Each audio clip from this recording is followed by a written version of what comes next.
So the aspect of motherhood right now that brings me the most joy is seeing my daughter's smile. Literally, it goes deep into your heart like you never could imagine. The things that we as adults take for granted, just seeing their experiences of life through their eyes is one of my most favorite things. Deep love that you have for your children and the love that your children have for you. It's just something that God has just embedded into our hearts as mothers. And I've always, thought I knew what it was, how it felt to be a mother. But until I was actually a mother, I never experienced the kind of love that I do now with my girls. Love by me, you are made. The thing about motherhood that brings me the most joy is the opportunity that I have to watch them grow from a baby into adulthood, watching them crawl, walk, talk, go to school, and learn about everything that life has to offer them. The environment that I've been able to provide for them has allowed them to just freely be.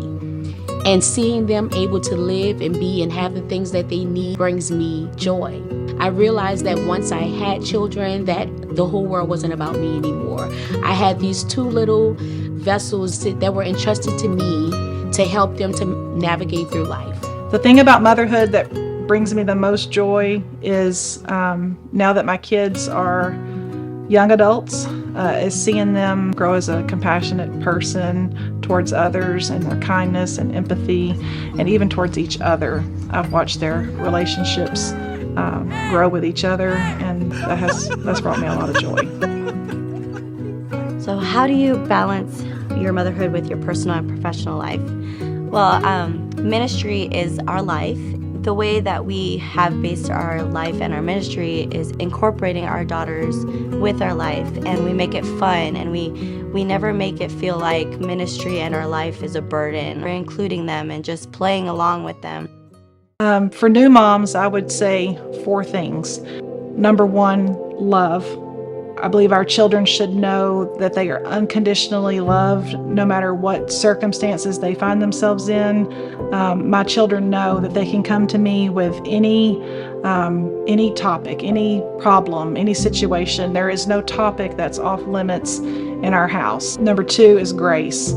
You have to give yourself grace. You have to give your children grace. And they need to see you giving grace to people around you. So when we live an example of love and grace towards our children and also towards others, they learn from that.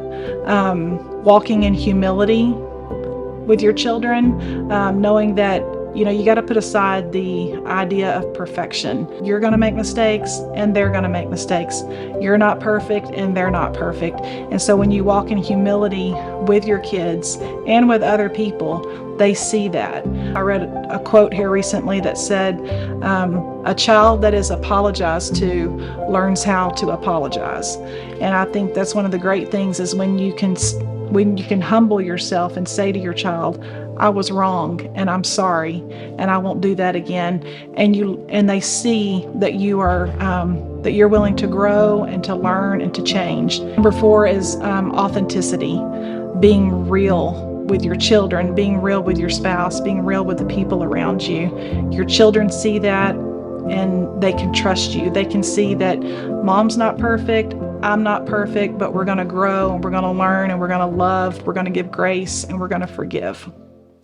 One of the bravest and most challenging moments that I faced in motherhood when I had my first child, Savannah. She was kept in the hospital because she was underweight. She was born 3 pounds, 9 ounces. One day I went to the hospital to visit her for a regular feeding session, and I was advised that I only had 2 hours to visit with her because the hospital was shutting down due to Hurricane Katrina. I can remember standing in the hospital and nursing her and loving on her and trying to figure out how I'm going to be able to somehow have to leave her at the hospital and go and find safety for myself. Myself, along with the other mothers, all gathered into the elevator to leave our children. I looked around the elevator and there were tears. We all were saddened by the fact that we had to separate from our children because a storm was coming. I had made up in my mind that I was going to stay in New Orleans, that I wouldn't leave my baby, only to wake up the next morning to find that the mayor had ordered an evacuation of our city. Everyone had to leave. It was in that moment that my husband and I loaded up our car and headed for safety. After one day, we received a phone call from the hospital stating that the hurricane had happened and that everything was fine. But by the next morning, we had lost all communication with the hospital, and we didn't know whether or not our child was alive or whether or not she was dead.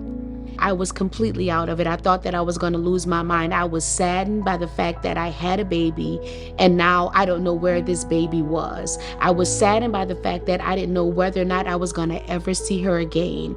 I could not sleep. I could not eat. When we found out on the 5th day that Savannah was in San Antonio, Texas, I was very excited, but still didn't know how we would be reunited.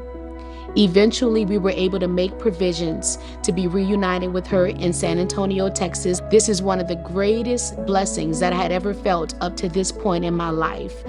We were reunited with our child, and it reminded me all over again. All of the feelings of her being firstborn came back to me. Looking into her eyes again reminded me that she was a blessing from God. It reminded me that the thing that He had promised me, He brought it back to me. It gave me hope. It reminded me that I did have strength, that I could be strong, that being a mother was still in my future.